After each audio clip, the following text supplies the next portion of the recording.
dua pertanyaan dari audiens yang live. Tapi saya akan coba buka dari yang sudah masuk di community. Kita akan mulai dengan judul yang seminar hari ini ya, Leveraging Technology for Organization Effectiveness. So dari bapak-bapak, menurut bapak-bapak yang bertiga ini nanti boleh bergantian menjawab. Menurut bapak-bapak, organization effectiveness itu seperti apa sih? Organisasi yang efektif itu? Mungkin Pak Her dulu kan? Oh Pak Herza dulu, silakan Pak. Ini kalau ini ngomong langsung atau kedengaran tadi? Oke. Tes. Benar kan? Sebenarnya kalau bilang organization effectiveness itu seperti apa, kalau saya karena bekas masih engineer, backgroundnya engineer, rasio biasanya itu. Jadi pada saat pembuatannya sebenarnya tadi ya, teknologi tadi itu bisa membantu ke organisasinya sendiri lebih efektif dari sisi rasio jumlah karyawan waktu itu. Memang kami ditargetkan waktu itu satu HR harus bisa menanganin 100 karyawan, jadi 1:100. Jadi jumlah pegawai waktu itu ada 2.800 orang, kita harus bisa memenuhi, jadi cuma 28 orang hire. Dengan kondisinya kita punya 5 pabrik dari Aceh sampai di Aceh ada, di Jawa Timur ada, di Jawa Barat ada, jadi itu kompleks. Yang kedua, waktu jumlah karyawan kompleks. Jenis kelamin nggak kompleks, 2. Berikutnya usia juga punya. Jadi intinya adalah kompleksitas dari sisi size, dari sisi tempat, dari sisi waktu, dari sisi kebutuhan masing-masing orang itu berbeda-beda. Nah, oleh karena itu mau nggak mau, yang tadi jawabannya mau nggak mau kita harus mulai menggunakan teknologi. Istilahnya itu sekarang kita melakukan perubahan tadi, yang tadi awalnya minta tunjangan pernikahan, tunjangan apapun dengan kertas, dan di tiap pabrik itu ada orang HR.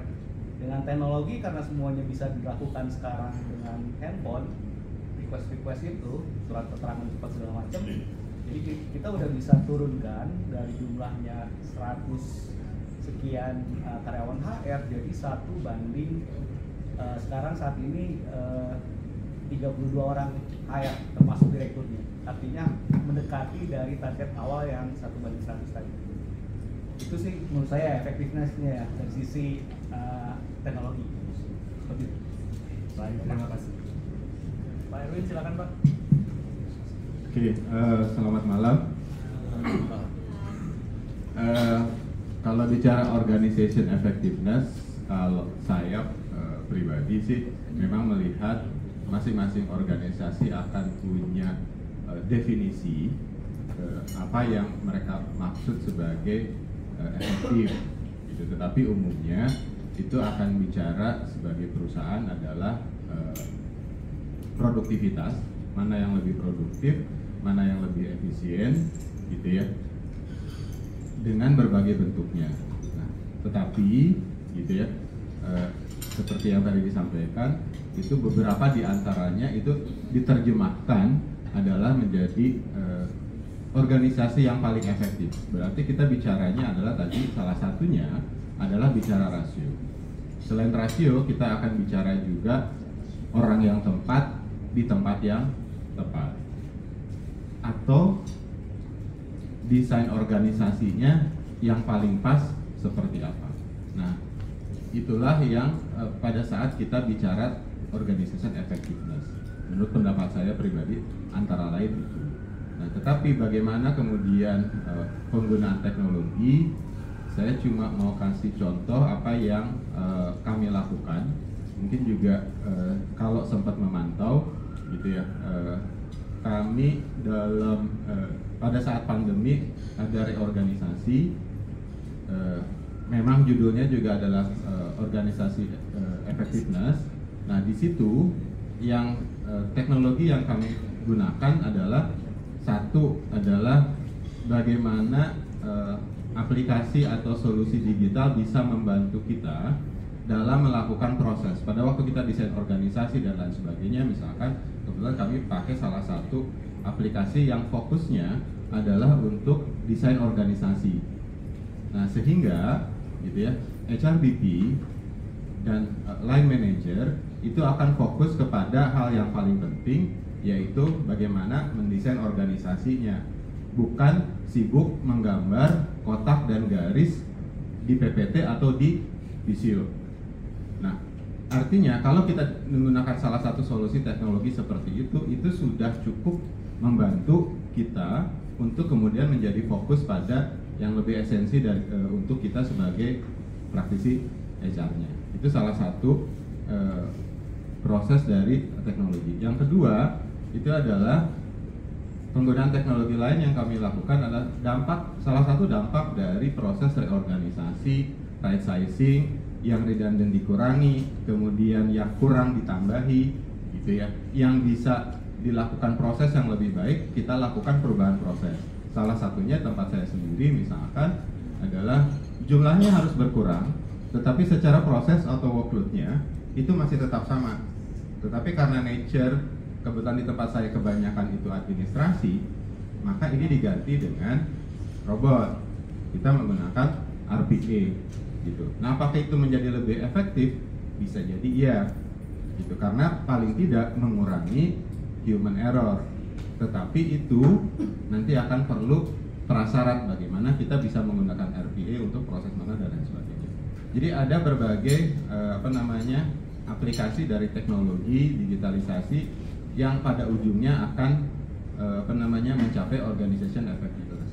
Tetapi semua teknologi itu adalah toolsnya, gitu. Supaya apa? Supaya kita bisa fokus pada kembali tadi yang esensi peran kita sebagai praktisi HR.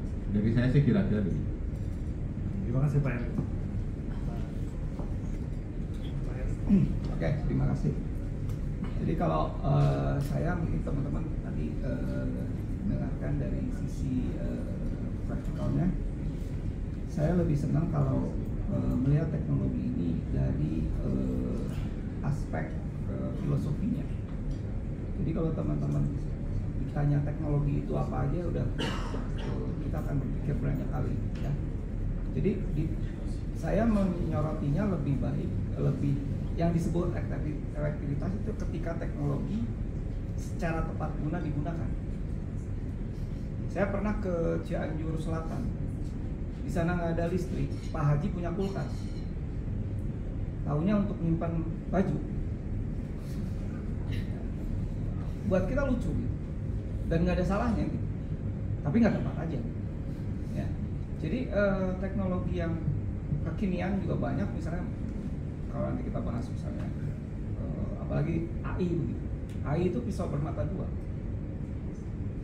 Di mata orang pintar, AI menjadi alat. Di orang bodoh menjadi lebih bodoh. Makanya menjadi artificial stupidity. Kalau hanya membaca pakai ChatGPT langsung ditelan bulat-bulat, itu artificial stupidity namanya. Artinya kita harus punya background dulu untuk bisa menyatakan ini benar atau tidak. Kalau enggak, artificial stupidity lah ya.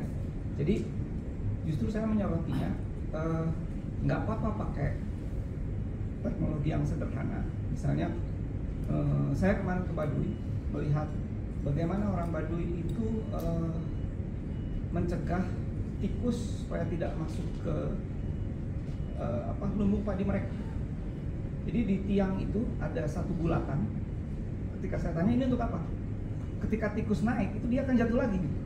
Itu teknologi buat saya dan pas buat dia. Daripada saya menjual ke mereka racun tikus gitu kan, secara ekosistem pasti akan terganggu. Mungkin itu menurut saya. Terima kasih banyak. Wih, tepuk tangan. Baru pertanyaan pertama ya udah. Tadi ada organization effectiveness katanya tergantung depends dari organisasinya gitu ya. Tergantung nanti bisa dilihat dari rasio, dilihat dari orang yang tepat di tempat yang tepat gitu ya, dan lain-lain. Jadi juga penggunaan teknologi itu tergantung penggunaannya dan tergantung, jangan fokus pada teknologinya. Nah ini jadi ada menarik nih, saya jadi ingin bertanya lebih lanjut. Ada fenomena tadi yang ada artificial stupidity gitu ya. Mungkin kalau yang lain di OD kenalnya dengan genome underpants gitu ya. Kalau saya pakai teknologi ini pasti ini gitu ya. Kalau saya beli yang mahal pasti sukses gitu ya. Saya beli pakai yang mereknya ini pasti ini. Padahal pas dibeli malah manpowernya nambah ya. Malah makin pusing, malah makin lembur, biaya makin besar gitu. Nah, untuk bisa mempersiapkan supaya itu tidak terjadi gitu, di organisasi itu harus bagaimana nih? Mungkin Pak Panza lagi boleh?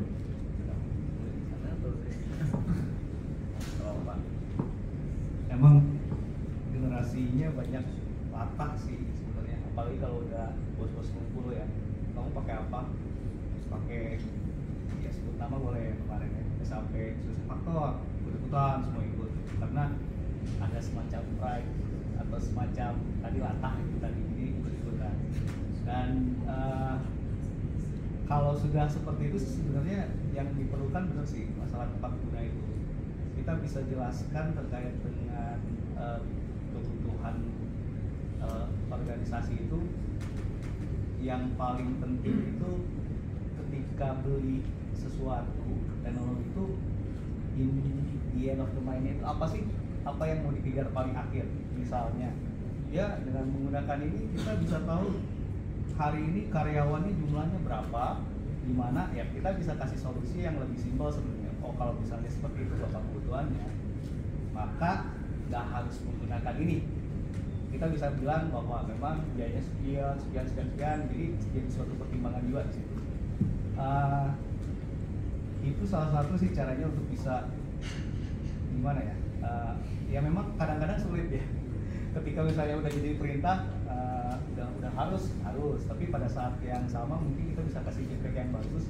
Bagaimana nanti kedepannya, apa in the end of the mind-nya, apa sih pain point-nya dari bapak nih sampai harus bicara kita harus implementasi ini karena banyak banget solusi yang bisa dilakukan. Bahkan mungkin yang paling bagus itu solusinya bahkan tanpa teknologi bisa jadi perubahan suatu proses. Bahkan kayak salah satunya waktu itu misalnya tolong dong bikin aplikasi yang bisa mensupport terhadap proses ini. Pertanyaan nomor 1 kemarin tuh buat apa ya proses ini? Bahkan kita bisa hilangkan satu proses buat apa gitu. Kayak kemarin tuh ada namanya asset transfer form.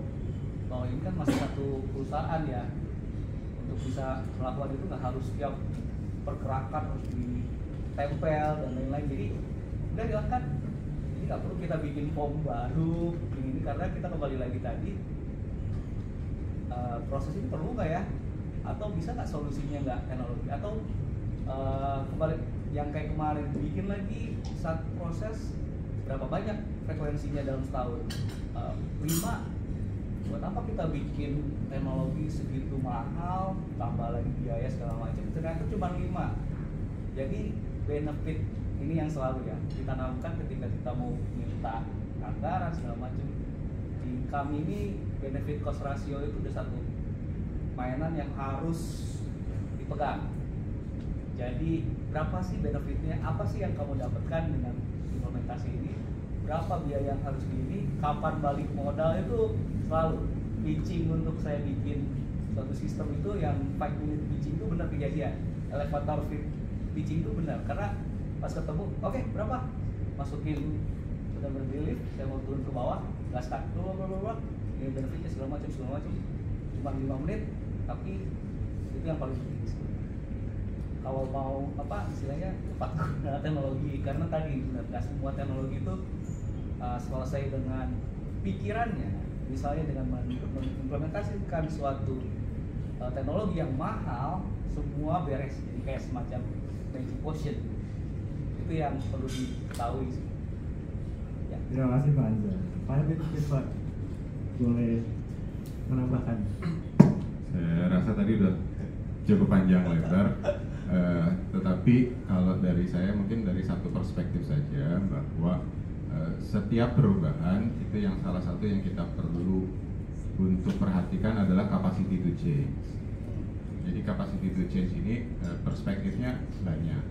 Salah satunya adalah kalau kita gunakan teknologi tersebut, apakah memang kita bisa merubah kultur atau bagaimana kita bisa merubah pola kerja dari karyawan di perusahaan.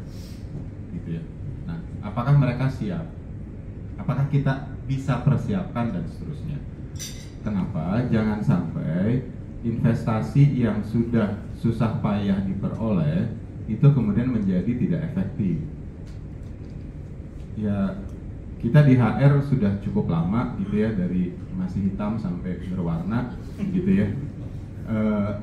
Itu tidak pernah budget and resources HR itu menjadi priority number one. Setiap kali kita mau belanja teknologi, kita harus fight. Makanya tadi dia elevator pitch. Nah, tapi alangkah sayangnya begitu kita bisa mendapatkan satu teknologi tersebut, tapi kita tidak lihat capacity to change dari yang nanti akan menjadi pengguna atau yang nanti akan menjadi penerima manfaat. Jadi please take a look capacity to change-nya, gitu ya. Karena apapun teknologi yang bisa kita peroleh dengan resources-nya kita, itu harus kita bisa manfaatkan sepenuhnya, gitu ya. Kalau tadi disampaikan bahwa teknologi harus tepat guna, gitu ya. Karena kadang-kadang kita juga FOMO, yang lain pakai, terus kita ingin ikut-ikutan. Begitu teknologinya itu, wah sekarang yang canggih, ini sudah bisa infrared, ini sudah bisa facial recognition, ini sudah bisa geofencing, geotagging, gitu ya. Tapi ya kerjanya itu ya di rumah dan lain sebagainya. Oh oke, berarti relevan. Tapi kalau masih di kantor juga apa? Iya perlu geotagging sama geofencing.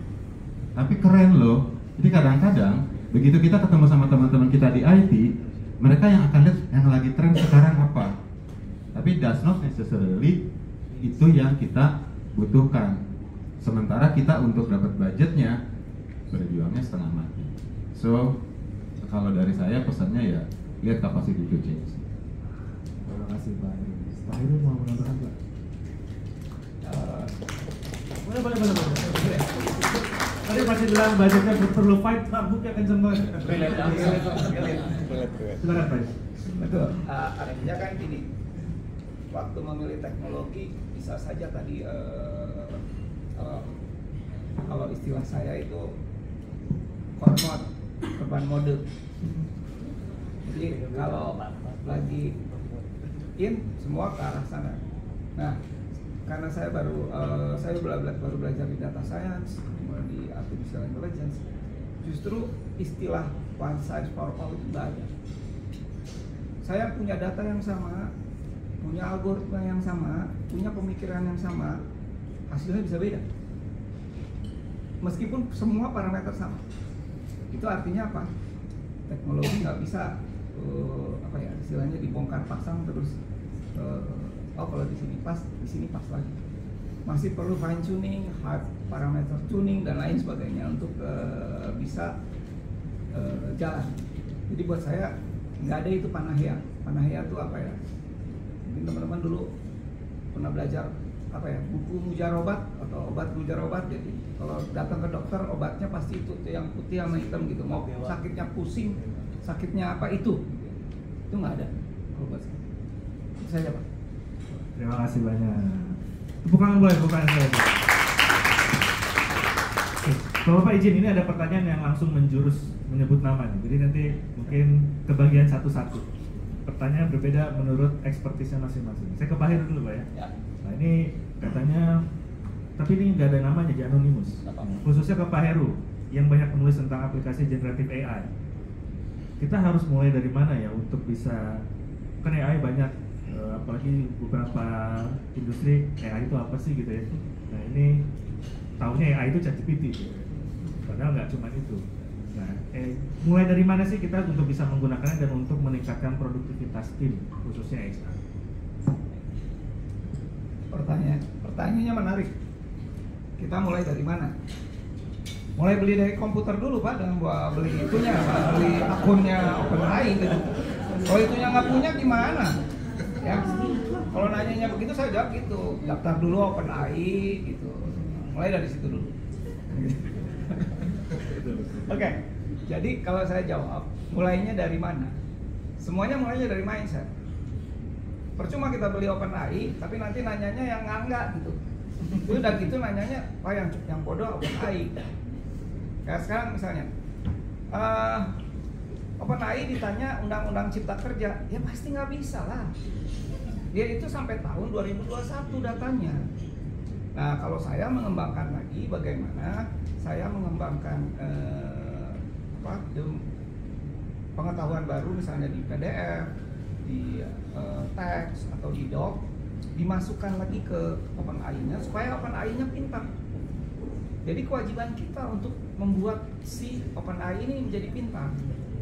Bahkan sekarang saya lagi eksperimental di kampus, ada 3 AI. Saya pakai Bard, Google, dan ChatGPT. Nah, kalau teman-teman hanya bertanya, saya pengennya yang 3 ini suruh conversation. Jadi saya lempar pertanyaan ke mereka, jadi jawab sama ChatGPT, terus nanti perintahin lagi sama saya. Bing, bantah tuh si ChatGPT, nggak gitu. Nanti dia bilang tuh, Bing. Terus nanti Bart sama saya bilang, Bart, menurut kamu gimana? Begini. Itu Pak, saya dalam benak saya, imajinasi saya, itulah FGD yang maksud. Gak perlu orang, gak perlu pergi ke hotel, gak ada tuh transportasi. Nah, saya buat AI lagi di bawahnya. Sudah mereka berdiskusi, saya buat AI, tolong simpulkan. Selesai. Pertanyaannya, Anda akan kemana? Dari mana? Itu saya. Baik, terima kasih Pak Heru. Waduh, mind blowing ya, membuka wawasan dan membuka mata. Oke, jadi sebenarnya AI itu juga harus diajarin Pak. Harus di. AI nggak akan pintar kalau kita nggak kasih informasi Pak. Dia makin bodoh. Jadi kalau mau bikin bodoh ChatGPT, kasih aja informasi yang salah. Bahkan saya punya satu stupid GPT. Jadi itu GPT yang paling bodoh. Jadi kalau ditanyain dia macam-macam aja tuh jawabannya. Ya. Jadi mungkin kita yang jadi jangan sampai kita jadi gurunya AI. Kita tuh majikannya AI.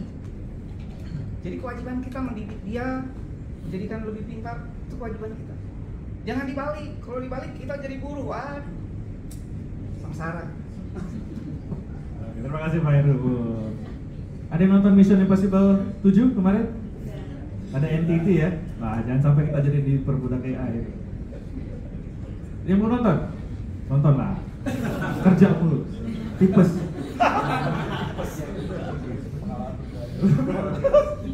Baik, ini untuk Pak Erwin. Terima kasih Pak Erwin.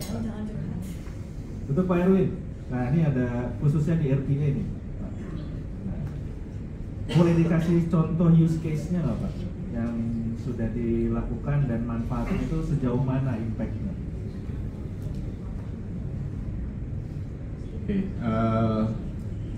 tempat kami pakai RPA itu start tahun 2020, gitu ya. Jadi awalnya dari kebutuhan yang sudah saya sampaikan tadi, kita ada transformasi, ada reorganisasi, gitu ya.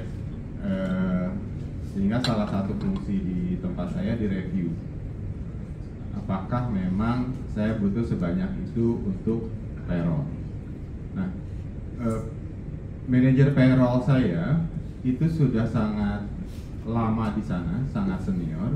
Setiap kali ada reorganisasi, setiap kali ada pensiun dini, setiap kali ada tawaran, saya sudah melakukan beberapa kali tawaran, dia selalu dicoret. Kenapa? Saking ahlinya, saking skillfulnya di payroll, itu nggak ada yang berani untuk memasukkan dia ke dalam program pensiun dini.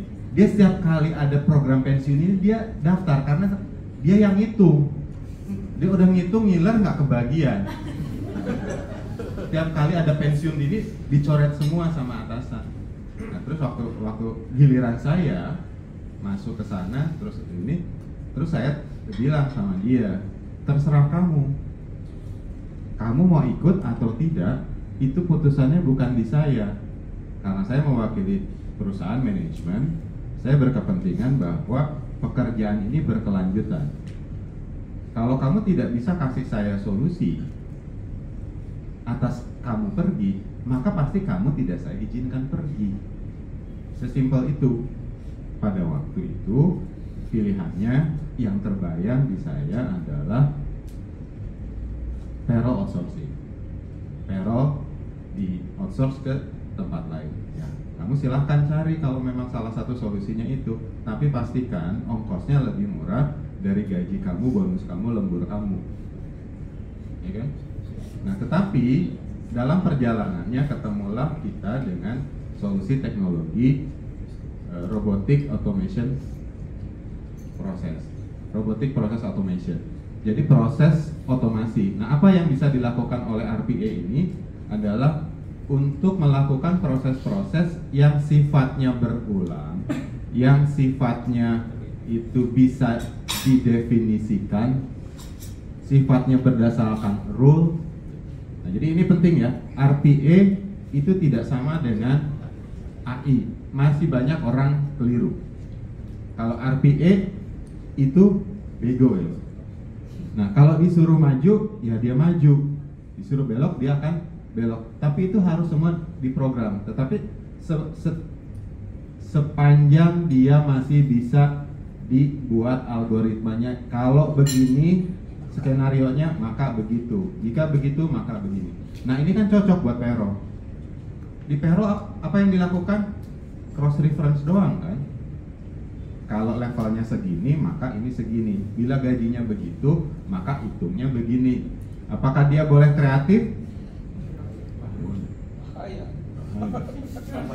Orang payroll itu tidak boleh kecepatan, tidak boleh terlambat, tidak boleh kelebihan, apalagi kurang, gitu ya. Dan tidak boleh baper. Tadi kan udah bilang, gak ada yang bilang makasih kan? Dia ninja. Kalau dia berhasil nggak ada yang ingat. Kalau dia gagal semua ngejar-ngejar. Nah, sama kayak ninja. Misi rahasia. Saking rahasianya orang nggak tahu kalau dia yang melakukan. Tapi begitu dia gagal, semua orang ngejar. Oke. Nah, jadi ketemu solusi RPA. Nah, waktu itu memang pilihannya apakah kita akan lakukan di payroll. Biasanya orang khawatir payroll itu kan mengandung rupiah. Kalau salah keliru finansial. Tapi buat saya justru saya pakainya payroll. Kenapa? Karena proses payroll itu adalah pivot dari berbagai proses HR. Dari mulai rekrutmen ujungnya ke payroll. Habis dari payroll itu nanti ke finance. Nah, jadi karena di situ juga ada rupiah, ada resiko. Kalau misalkan ini saya lakukan benar, maka saya bisa showcasing bahwa ini bisa dilakukan dan kita manage resiko sehingga akhirnya kita maju. Walaupun ya deg-degan sih ada pasti gitu ya.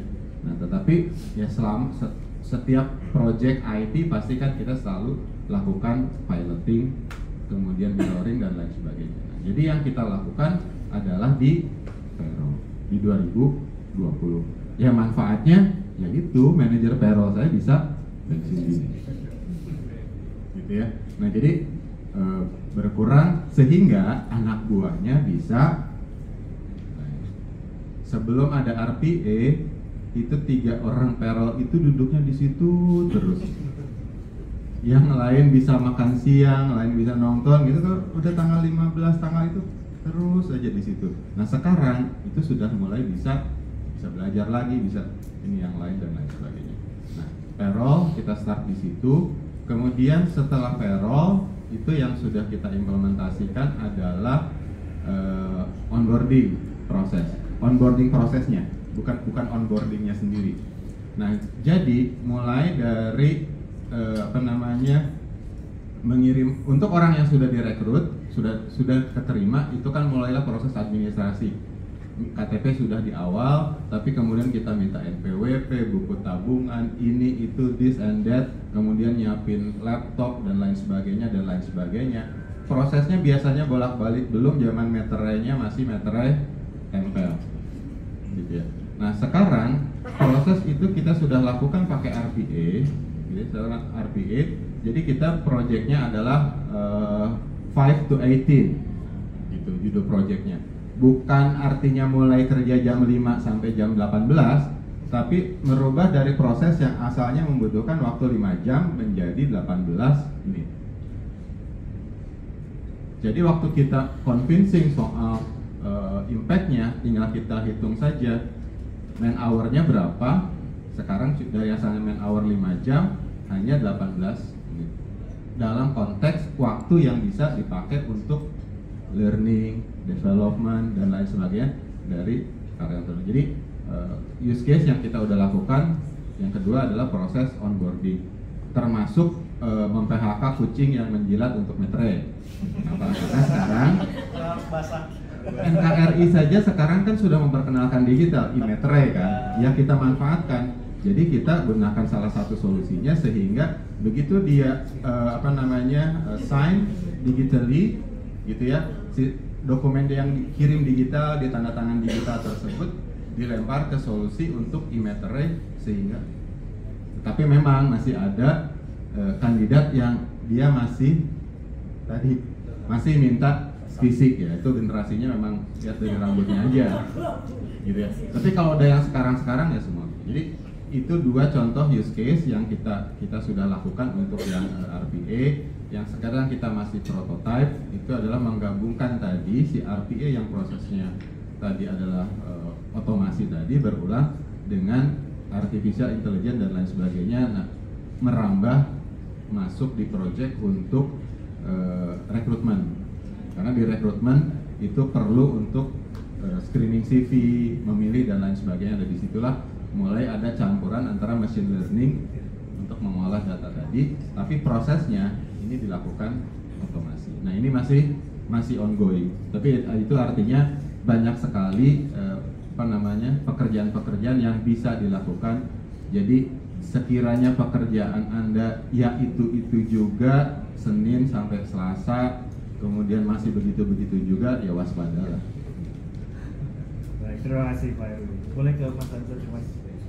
Lanjutan untuk, luar biasa sekali. Boleh tepuk tangan sekali lagi, Mas. Ini untuk Pak Anza. Mas Anza. Menurut pengalamannya, bagaimana memilih sistem HRIS yang pas dan bagaimana tips-tips implementasinya di organisasi? Minta tips-tipsnya. Kalau milih itu tadi balik lagi ke needs itu bisa jadi lihat ke kemampuan dari perusahaannya sendiri, dari segi budget, terus dari segi size perusahaan sendiri. Misalnya jumlah karyawan ada 4, apa perlu kita beli SAP misalnya? Ekstrim karena ada pengalaman karena latah tadi. Nah, hal seperti itu yang perlu dilihat adalah memang kembali lagi ke bisnis needs tadi. Bisnisnya apa sih? Apa yang jadi pain point? Apa yang tadi jadi permasalahannya dari manajemen misalnya? Itu yang perlu dicek. Karena yang namanya tools dari yang paling sederhana, dari yang pakai menggunakan Excel, yang tadi 4 orang cukup Excel aja Pak, nggak usah diimplementasikan sampai faktor di situ udah cukup dengan Excel. Sampai yang paling kompleks misalnya yang butuh biaya tinggi, ada yang terkait dengan sumbernya, kembali lagi ke kebutuhan, apakah kita bisa 4B ya, 3B ya, bisa buy, bisa build, bisa borrow. Kalau mau borrow buat yang 4 buat tapi terus 4 ini, tapi 3B itu yang option. Kembali lagi lihat dari kemampuan diri sendiri, lihat dari kebutuhan, terus lihat gapnya. Yang pasti sih biasanya selalu dimulai kalau namanya perubahan, ngelihat dari mapping current condition, future conditionnya seperti apa, gapnya apa, mampu nggak ditutup gap tersebut terhadap perubahan future condition tadi. Itu aja sih sebenarnya yang cara milihnya. Banyak sih opsinya ya, nggak harus semua menggunakan yang tadi. Dengan ini udah, atau yang paling mahal. Kadang-kadang sering bahayanya itu paling mahal tuh paling bagus, enggak. Pengalamannya berkali-kali ya. Terus terang saya kasih contoh ya, organisasi saya beli suatu teknologi yang paling mahal gitu untuk human capital, itu bertahan cuma 1 tahun. Kenapa? Berdasarkan kami hitung segala benefitnya hanya dapat segini-segini, kita putuskan untuk tidak menggunakan lagi sistem ini, kita balik lagi dengan sistem sebelumnya yang kita udah effort dari energi segala macam. Jadi itu balik kejadian. Itu benar-benar kejadian. Itu sisi global company lagi kejadiannya seperti itu. Jadi itu terkait dengan pemilihan. Nah, ini yang penting sih implementasi. Memang dari segi implementasi kita harus dari sisi company biasanya pada satu implementasi kita sudah dibiasakan dengan 3 hal yang harus diperhatikan pada saat implementasi, yaitu yang pertama itu manajemen infrastruktur, yang kedua itu operating ability itu prosedurnya, policy-nya, jadi bagaimana we doing things itu adalah operating ability. Yang terakhir nih yang paling penting adalah mindset dan behavior-nya. Itu bagaimana men-change atau menggunakan sistem ini, implementasi ini, 3 faktor ini yang jadi kunci sukses suatu implementasi, suatu proyek apapun sebenarnya.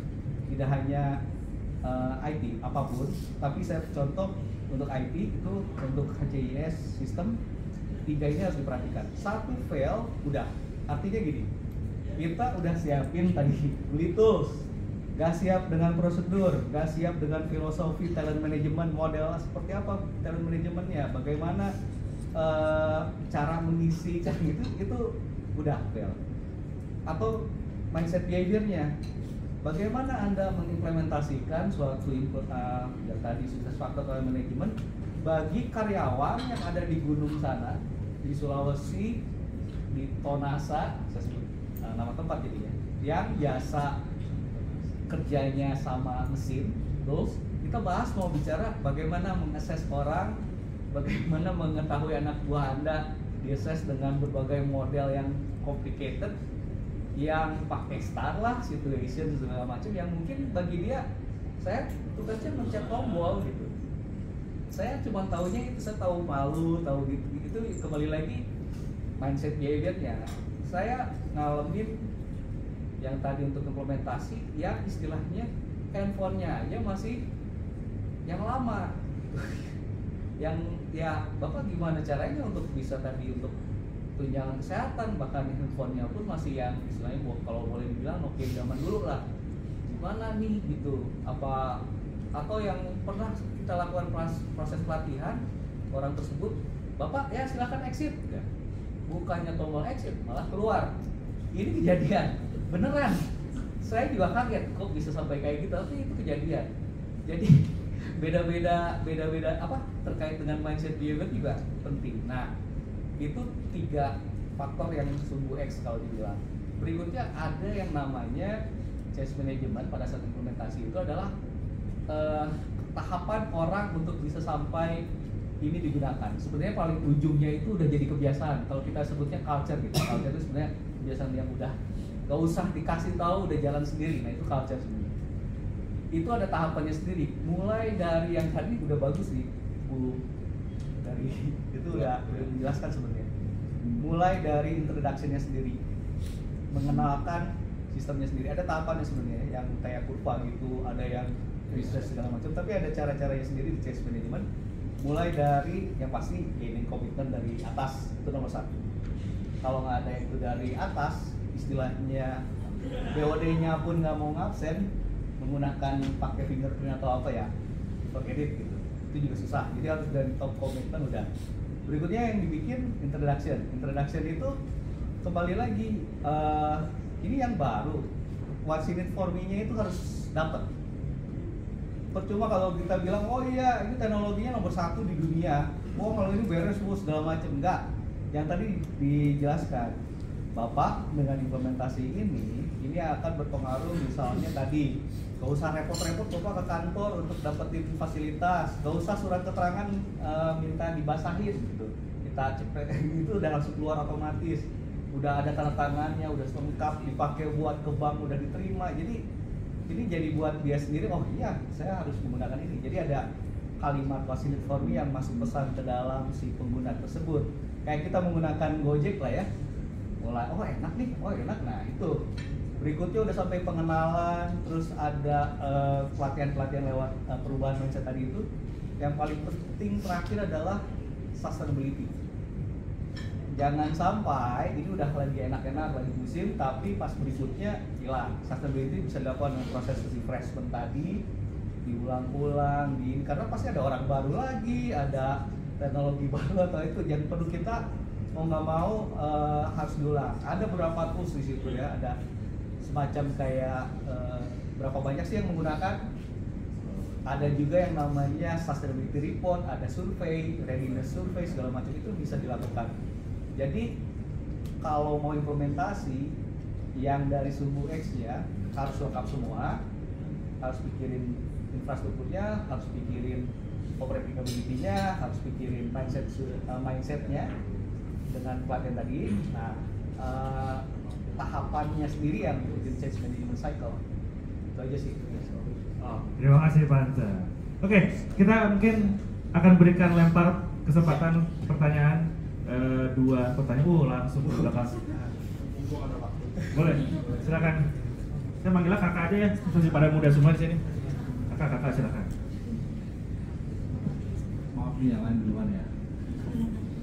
Untuk bapak-bapak di depan dari ODID ya, Organization Development Indonesia ya. Grupnya ya. Community partner. Ya, saya dengan Gras Pak dari Arcil Hitachi Compliance Indonesia.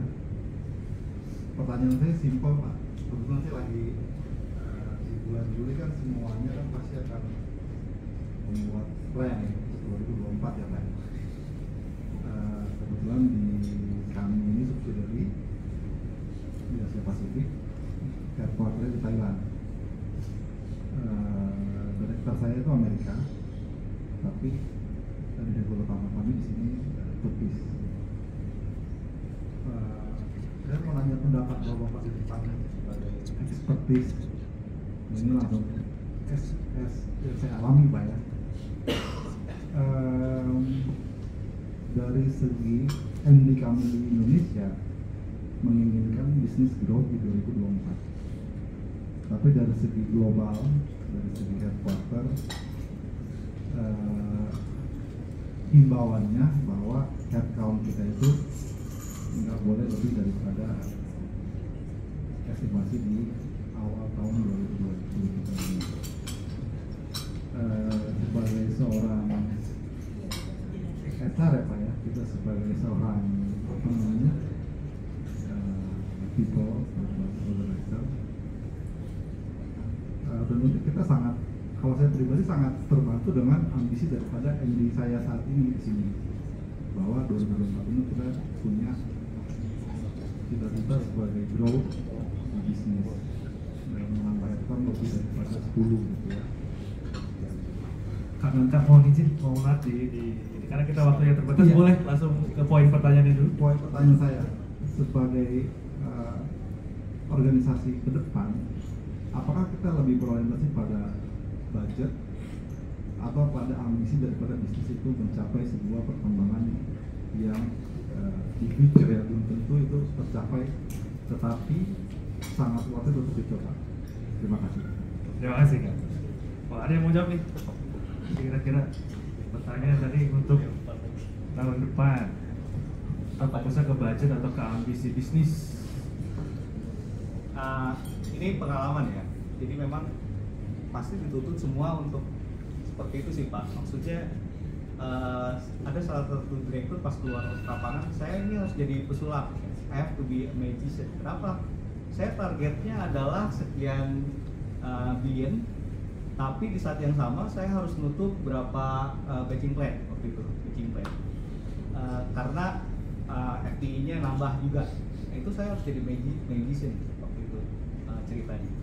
Nah terkait itu sebenarnya mana yang harus dikorbankan, mau ambisi, mau budget, ya memang itu kembali lagi ke kreativitasnya masing-masing. Ketika dituntut seperti itu, apa yang mau inisiatif yang dilakukan gitu.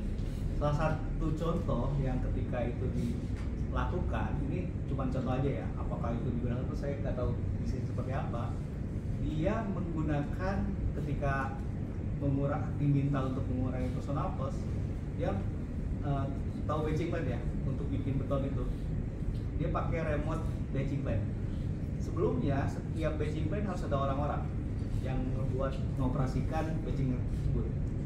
kenapa nggak di remote aja ya? Pertanyaan saya itu budget ke depan Pak Ya. Manpower di 2024 itu kan bertambah 10% atau tetap sustain seperti itu. Itu pilihan. Tiap tahun depan orang gitu ya orang. Oke, kalau dari saya sih mungkin satu. Yang pertama harus dirubah mindset. Bahwa kita harus memilih antara growth dengan budget, karena kita punya mindset bahwa produktivitas kita itu equal dengan jumlah tenaga kerja. If we don't change that mindset, maka seolah-olah kita harus memilih growth atau budget. Karena pemikiran kita growth baru bisa dilakukan kalau budget headcount nambah. Jadi satu tadi yang harus dirubah adalah mindset. Supaya apa? Supaya yang disampaikan tadi, kreatif.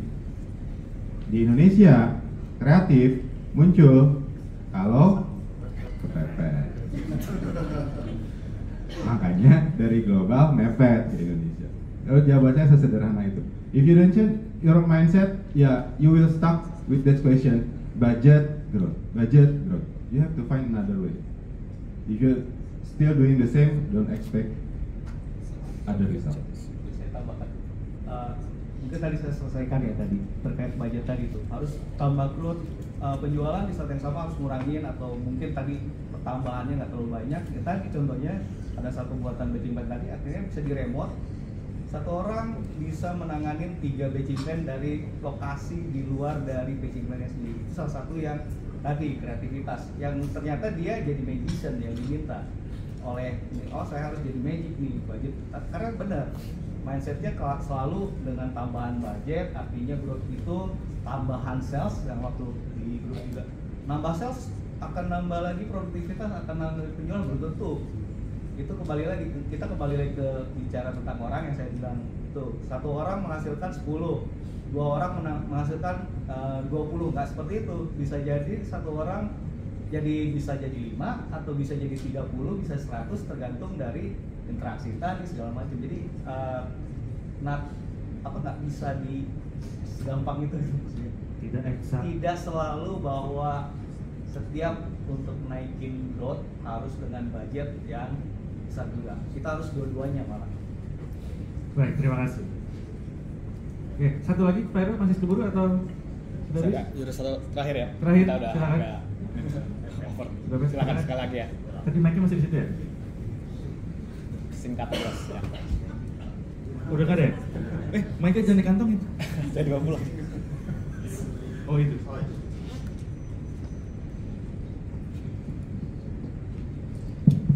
Oke, terima kasih. Perkenalkan, nama saya Sean dari Scarlett Indonesia. Mungkin pertanyaannya spesifik ke Pak Heru ya, untuk di bidang expertise AI. Bicara tentang AI dan human skill ya Pak, perlu nggak sih kita sebagai human itu khawatir dengan keberadaan AI? Nah, jika kita khawatir, apakah dari sisi praktisi HR ini perlu membuat kompetensi baru untuk bisa berdampingan dengan AI? Seperti itu, Pak. Terima kasih. Baik, ini pertanyaan menarik dan saya jawab dengan buyut. Serius banget. Pertama, kita harus khawatir Pak. Apalagi yang generatif AI. Generatif AI itu dia bisa bikin data sendiri, simulasi, terus mutusin. Dulu graphic designer suruh bikin logo, rokok dulu, cari inspirasi, Pak. Nanti tengah malam saya baru dapat dari Mbah Keang, nggak tahu. Generatif AI Anda tinggal prompt-nya. Saya mau logo saya adalah pakai orange, artinya ini. Begitu diklik, hitungannya 3 detik keluar logonya alternatif. Gimana? Yang seperti itu. Training, gimana susah bikin silabus dan lain sebagainya. Saya bikin chatbot sekarang bikinin training ini 2 hari, materinya ini dibikinin. Tolong bikinin slide-nya, dibikin namanya. Tolong bikin soalnya untuk pretest sama post-test, dibikinin pula dengan kuncinya. Jadi gimana nggak khawatir? Dan tolong diingat, kalau RPA itu ancamannya blue collar, tapi generatif AI yang diancam adalah white collar. PhD dan bachelor itu ancamannya 46% bergeser. Jadi orang hire harus apa? Bercocok tanam, Pak. Karena itu yang nggak bisa dilakukan oleh AI. Yang lain bisa, Pak. Bahkan saya kemarin di Kemendikbud ya bilang pendidikan kita itu hanya 3: berhitung, membaca, menghafal, dan patuh. Saya bilang AI saya jago 3-tiganya. Suruh berhitung, siapa yang bisa nyanyiin dia? Anda saya tanyain berapa integral 1/XD? Ada yang bisa jawab ya? Udah pada lupa. Menghafal, memori dia berapa giga begitu. Kita nggak bisa nyanyiin dia. Patuh, apalagi yang namanya mesin kalau disuruh A nggak mungkin B. Jadi mulai dari situ ya kita udah salah, Pak. Nah sekarang HR-nya harus gimana? Justru kreativitas kita yang harus ditumbuhkan. Bagaimana menciptakan program insentif yang meaningful. Boleh tanya ke ChatGPT, tapi dia nggak punya kisi-kisi yang punya perusahaan kita, nggak bisa kenal karyawan kita, ya. Jadi kompetensi yang harus dipunyain justru kalau buat saya adalah kreativitas sama kompleks problem solving. Kenapa saya tambahin kompleks problem solving? Karena variabelnya nggak 1-2, Pak. Multiple variabel. Ya, kadang-kadang kalau saya bertanya apa bedanya korelasional sama pengaruh saja, teman-teman sudah menguap. Jadi engagement itu mempengaruhi kinerja atau berkorelasi. Misalnya pertanyaan yang simpel itu aja. Terus ditanya, kami mau membuat predictive analytics. Ntar dulu nak, ulang aja. Ulang dulu aja. Karena belum nyampe gitu ya. Kan saya tadi bilang, teknologi tepat guna. Kalau kayak gitu, udahlah, bikin dashboard, lakinya sekian, perempuannya sekian, analisis, udah selesai. Karena memang butuhnya di situ. Jangan tawarin lah, bikin prediktif anu, pakai machine learning, pakai random forest, dia nggak ngerti. Jadi yang menapak bumi saja. Nah, ChatGPT itu hebatnya itu menapak bumi itu, ya. Jadi kayak kemarin, karena saya bidang AI, saya suruh ngambil sertifikasi data science. Katanya terkenal paling susah karena yang lulusnya hanya dikit. Gobloknya sertifikator yang di sana itu ngasih PDF dulu ke saya. Pak, ini bahannya untuk dipelajari. Saya kasih ChatGPT untuk belajar, gue malas. Saya bikin mesin, ChatGPT suruh baca semua, taruh di memori dia semua. Begitu ujian saya connect API-nya, suruh jawab ChatGPT.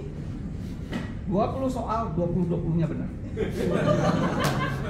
Apa kata sertifikator? Ini orang Indonesia baru nih katanya benar semua. Tapi saya jujur aja sama dia, ini bukan saya yang ngerjain, ChatGPT. ChatGPT saya bilang. Artinya apa?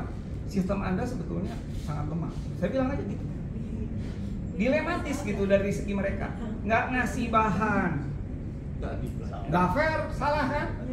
Apalagi beda bahannya. Itu kan nggak fair juga. Dikasih bahan, dikasihin ke si ChatGPT untuk belajar gitu.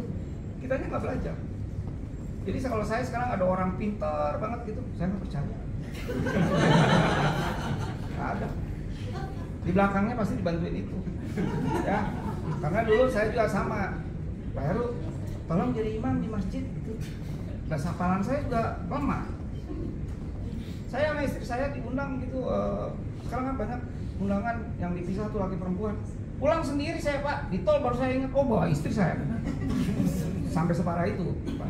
Suruh baca surat. Saya nggak kalah safety.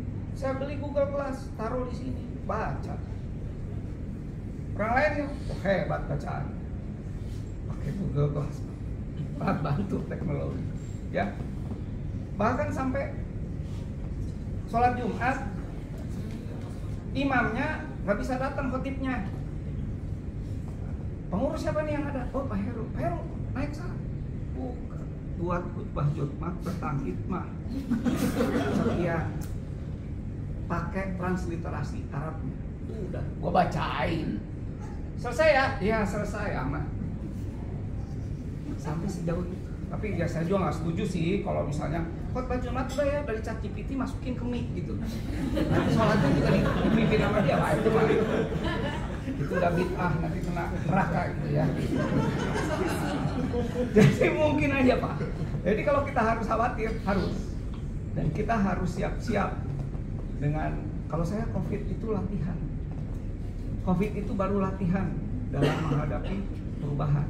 Banyak teman-teman saya bertumbangan, profesor saya bertumbangan, gimana dengan AI ke depan? Karena tadi AI mah nggak milih-milih Pak. Kalau ini udah ganti. Ya.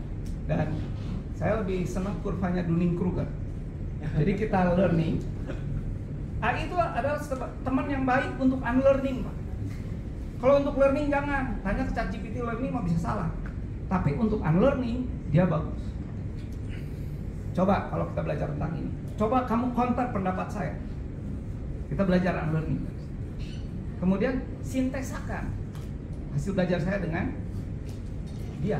Jadi nanti proses relearning, dapat knowledge baru. Jadi jadikan AI, betul tadi Bapak, untuk menjadi teman yang baik. Ya, itu mungkin Pak. Baik. Wah, luar biasa. Terima kasih lagi.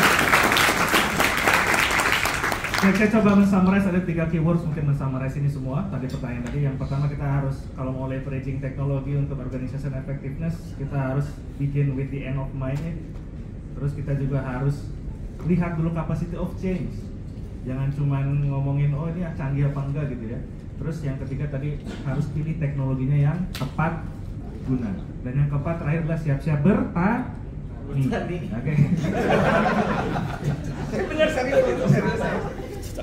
Oke, terima kasih sekali lagi tepuk tangan yang meriah untuk para panelis kita.